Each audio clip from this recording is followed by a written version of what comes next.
El viento de enero azotaba las ventanas de la estación de rescate de la Sierra de Cobre con una insistencia que parecía querer arrancar los marcos de madera. Dentro, el calor de la estufa de leña contrastaba dramáticamente con el paisaje nevado que se extendía más allá del cristal empañado. Era la 1:47 de la madrugada cuando la radio cobró vida con un crepitar que hizo que Elena Morales levantara la vista de su informe de turno. Elena llevaba 8 años como coordinadora de rescates en esta región montañosa de Chihuahua y había aprendido a distinguir entre las diferentes clases de interferencia que podían captar sus equipos. Esta no era como las demás. Un pulso intermitente, débil pero persistente, llegaba a través de la frecuencia 144.800 MHz, la misma que utilizaban los radioaficionados para emergencias en montaña. «Miguel, ¿estás escuchando esto?», preguntó Elena a su compañero de guardia, quien clasificaba reportes meteorológicos en el escritorio contiguo. Miguel Hernández, un hombre robusto de 42 años, con manos curtidas por 20 años de rescates alpinos, se acercó al equipo de comunicaciones. Sus cejas espesas se fruncieron mientras ajustaba la antena direccional, tratando de captar mejor la señal. «Suena extraño», murmuró, girando lentamente el dial de sintonización. «Es como si viniera de muy lejos, pero la intensidad varía mucho. Escucha». El sonido era inquietante, un murmullo entrecortado que aparecía cada 30 segundos aproximadamente. Duraba unos 5 segundos, y luego se desvanecía en la estática. No había palabras distinguibles, solo un patrón irregular de tonos que sugería una transmisión dañada o con muy poca potencia. Elena revisó su base de datos de frecuencias registradas. Sus dedos volaron sobre el teclado mientras consultaba los archivos de montañistas y radioaficionados que habían solicitado permisos para expediciones en la zona durante los últimos años. Cuando llegó a una entrada específica, su expresión cambió por completo. «Miguel, mira esto», dijo, señalando la pantalla. La frecuencia 144.800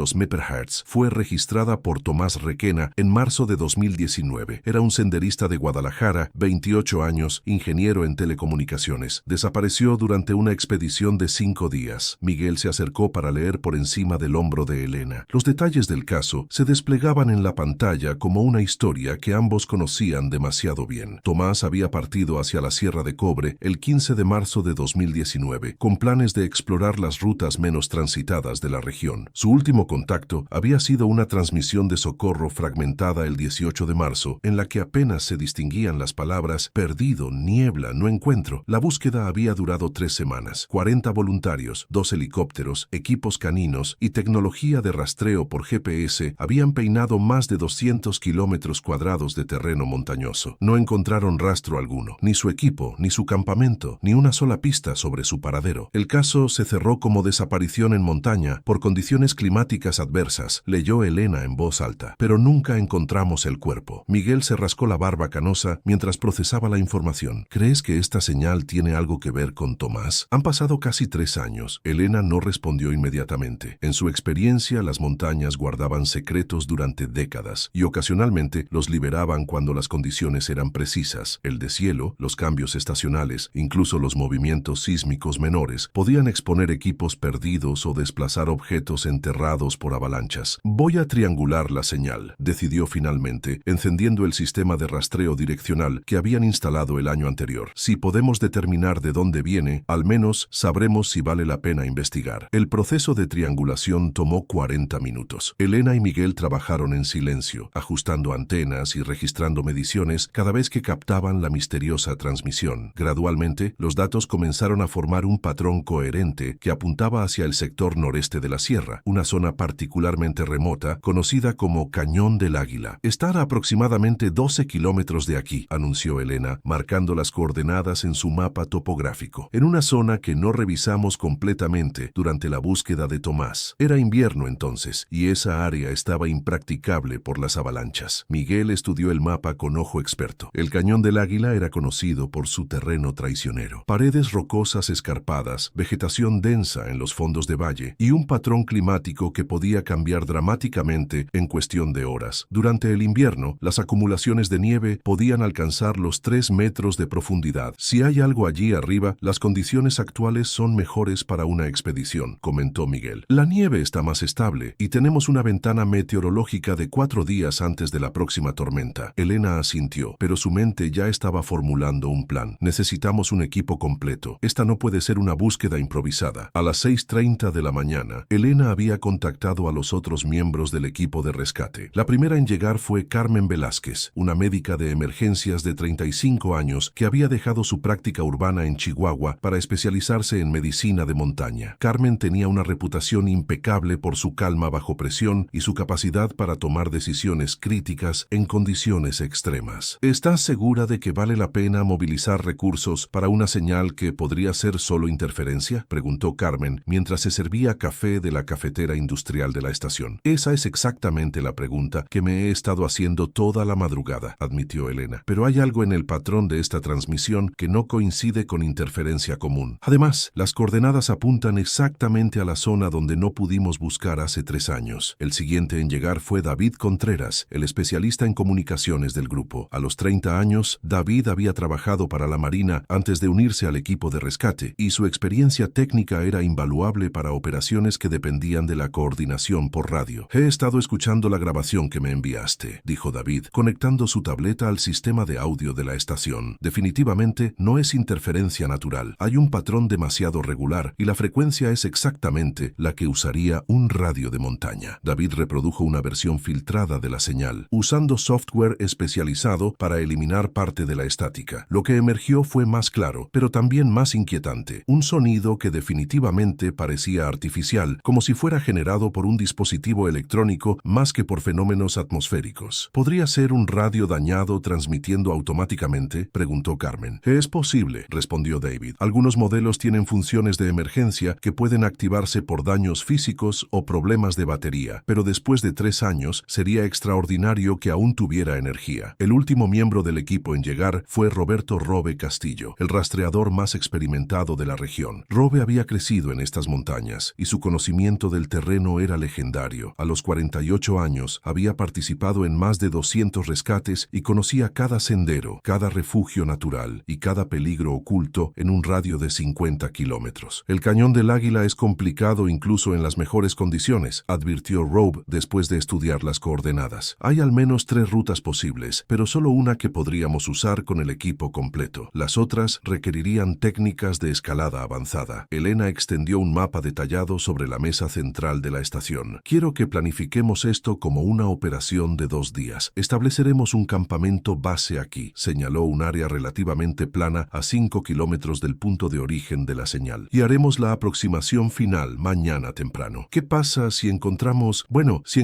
a Tomás?, preguntó Carmen con delicadeza. Era una pregunta que todos habían estado evitando, pero que necesitaba ser abordada. Después de 3 años en condiciones de montaña, las posibilidades de encontrar a Tomás con vida eran prácticamente nulas. Si la señal estaba realmente relacionada con su desaparición, lo más probable era que encontraran sus restos y su equipo. Seguimos protocolos estándar, respondió Elena firmemente. Documentamos todo, preservamos la escena y notificamos a las autoridades correspondientes, pero primero tenemos que llegar allí. Miguel había estado revisando el pronóstico meteorológico en su tableta. Las condiciones se ven favorables para los próximos 2 días. Temperaturas entre 5 y 3 grados Celsius, vientos moderados, sin precipitación pronosticada. Después de eso, viene otra tormenta. Perfecto, dijo Elena. Eso nos da una ventana suficiente. Partimos en 2 horas. Mientras el equipo se preparaba, Elena sintió la familiar mezcla de anticipación y aprehensión que acompañaba a todas las operaciones de rescate. Había algo diferente en esta misión, una tensión que no podía definir completamente. Quizás era la naturaleza misteriosa de la señal, o el hecho de que estaban siguiendo un rastro de 3 años de antigüedad. O tal vez era simplemente la intuición desarrollada durante años de trabajo en estas montañas, diciéndole que estaban a punto de descubrir algo significativo. La preparación del equipo tomó 90 minutos. Revisaron meticulosamente cada pieza de equipo: cuerdas, arneses, equipos de comunicación, suministros médicos, alimentos para 3 días, equipos de campamento para condiciones de frío extremo y herramientas especializadas para rescate en terreno rocoso y nevado. David configuró un repetidor de radio portátil que les permitiría mantener comunicación con la base, incluso desde las profundidades del cañón. Carmen organizó su kit médico, considerando tanto emergencias traumáticas como exposición prolongada al frío. Robe estudió fotografías aéreas recientes de la zona y planificó 3 rutas alternativas, dependiendo de las condiciones que encontraran. Miguel cargó el vehículo de rescate, una camioneta 4x4 modificada especialmente para operaciones en montaña, con todo el equipo necesario. El vehículo había sido sido un proyecto de 5 años, equipado con winches, luces de alta potencia, sistema de calefacción auxiliar y compartimentos especializados para organizar el equipo de rescate. A las 8:45 am, mientras el sol comenzaba a calentar las cumbres nevadas que rodeaban la estación de rescate,